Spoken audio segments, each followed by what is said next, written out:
سلام طعنا هبلنا فتوات تخطاتلت جز تيفين لو مزبلنا يوم علتها وزيناتات حزنا لكم قريبنا لنا نمكتالكم بمعدام چانلنا حادش تزخونكم سبسكرايب نمدباتنا دما لايك نشيرن بمقبار بيتساب كتخونون نعدمنا نابك اند زيناتات زعلت كنسقر بعل أشندا كاب ستاديمن عدباباين وزعي كخبر توسينو ኢትዮጵያን አሜሪካን አብ ወታደራውን ደህንነትን ኩለ መዳያው ስትራቴጂካው ምትሕብባር ንምስራት ተሰማሚዐን ስግግር መንግስቲ ኤርትራ አብ ቀጠና ቀይሕ ባሕር ዘሎ ሓድሽ ዘይምርግጋዕ ከጋድድ ከም ዝኽእል ተሓቢሩ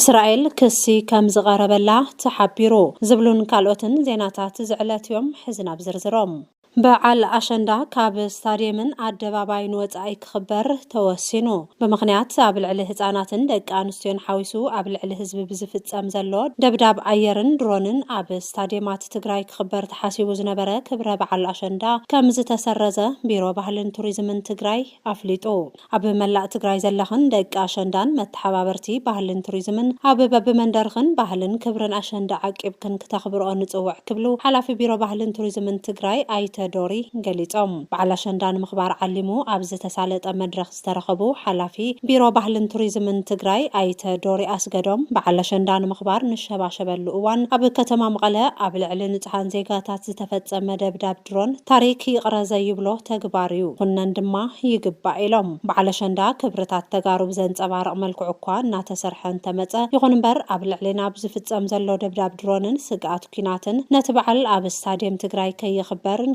كسرزن توسينو الليلم حلافيت بيرو قداي دق أنستيو تقراي ويزورو شويت أديسو بقدان بمنقست فيدرال تأوجنا زلو أواج طفات مننتنان كبرنان بمستام كنك على سوي قبائلن حزون دق أنستيو تقراي بركت زبالو حتوتات فتحن كالوت تأقماتن ألونا زبلا اتن حلافيت نزن مبده دما سميرنا كنك على سينايلن بيرو بحلن توريزمن تقراي مس محبر بحل تقراي بمتحببار أشندا عينواري ماريا أشندا أورس أموري نزل سلام لعلاونتن محزنتن هزبتات بزبل مري حساب أب ملاء تقراين زتمرزو كتماتات عالمن مخنيات بمقبار مدرخ زتي كايد كمزلو دما تحبيرو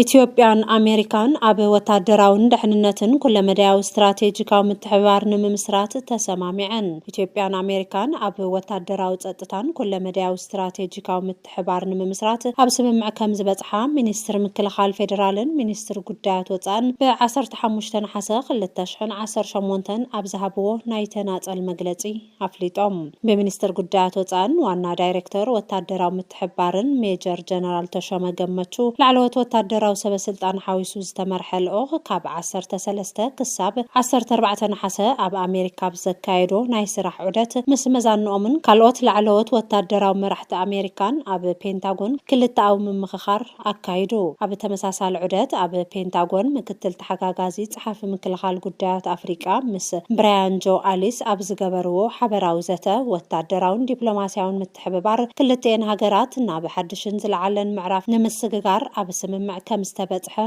تغليصو እዚ ሓበሬታ ዕላው ዝኾነ ጉጅለ ምክልኻል ሃገር ኣሜሪካን ንሰራዊት ኢትዮጵያ ኣብ ማእኸል ስልጠና ኣኽባር ሰላም ተረኺቡ ወታደራዊ ስልጠና መሃብ ካብ ዝጀመረሉ ድሕሪ 2 መዓልታት ምዃኑ ተሓቢሩ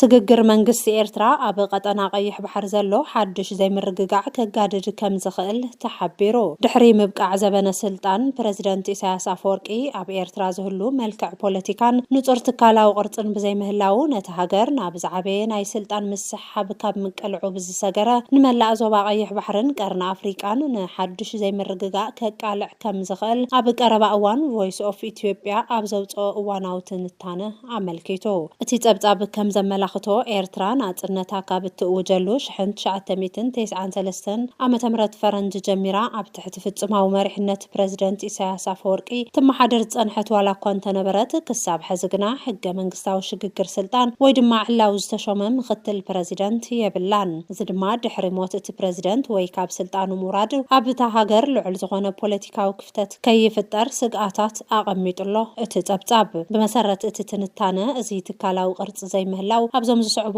4 ዓበይቲ ጂኦፖለቲካውን ጸጥታውን ሓደጋታት ትኹረት ዝሃበ እንትኾን እቲ ቀዳማይ ኣብ መንጎ ገዛእ ውድብን ላዕለዎት ወታደራዊ ኣዘዝቲ ናይ ስልጣን ቃልሲ ከለዓዕል ከም ዝኽእል ዘቐመጠ ኮይኑ ኣብ ወፃኢ ሃገራት ዝነብሩ ኤርትራውያንን ተቃዋምቲ ሓይልታት ኣብ ፖለቲካዊ መስርሕ ጽልዋ ከሕድሩ ዋላ እኳ እንተፈተኑ ድልድል ውሽጣዊ መሓውር ዘይምህላው ግን ነቲ መስርሕ ኣካታዒ ይገብሮ ኢሉሎ ኤርትራ ብስትራቴጂካዊ ኣቀማምጣ ኣብ ገማግም ቀይሕ ባሕሪ ትርከብ ብምዃና በቲ ክፍጠር ዝኽእል ዘይምርግጋእ ንኣህግራዊ መስመራት ንግድን ጸጥታ ባሕርን ብቐጥታ ክጸልዎ ይኽእል እዩ ኣብ ሳልሳይ ብርኪ ኣቐሚጡ ዘሎ እቲ ጸብጻብ ኢትዮጵያ ሱዳንን ሃገራት ወሽመጥ ዓረብን ሃገራዊ ረብሐንን ዞባዊ ጽልዋ ፈጣርነትን ንምሕላው ኣብ ዝገብረኦ ምንቅስቓስ እቲ ዞባ ተወሳኺ መድረኽ ናይ ስልጣን ቃልሲ ክኸውን ከም ዝኽእል ጠቒሱ ብሓፈሻ ኣብ ኤርትራ ሰላማውን ሕጋውን ስግግር ስልጣን ንምክያድ ዘኽእሉ ምድላዋት ብዘይምህላው ኣብ ዞባ ቀይሕ ባሕሪ ጸጥታውን ፖለቲካውን ስግኣታት ከይህሉ ስክፍቱ ኣቐሚጡሎ እቲ ጸብጻብ